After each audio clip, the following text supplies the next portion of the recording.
আলাইকুম ভিউয়ার্স। দেখুন, মানুষের মাথায় আল্লাহ তাআলা কত বুদ্ধি দিয়েছেন। একটি গাছের গোড়া থেকে কি সুন্দর একটি জিনিস তৈরি করে ফেলল। আসলে মানুষের আল্লাহ তাআলা যা দিয়েছেন তার বলে শেষ করা, মানুষের মাথায় যে বুদ্ধি দিয়েছেন তার বলে শেষ করা যাবে না। সামান্য কিছু হাতের যন্ত্রপাতি দিয়ে সুন্দর ডিজাইন তৈরি করে ফেললো, যা আমরা কখনো কল্পনাও করতে পারিনি।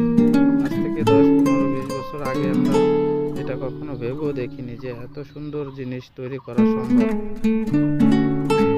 ভিডিওটি শেষ পর্যন্ত দেখবেন, তাহলে অনেক কিছু জানতে পারবেন। আর যদি এই ভিডিওটি আপনাদের ভালো লাগে তাহলে অবশ্যই লাইক কমেন্ট করবেন।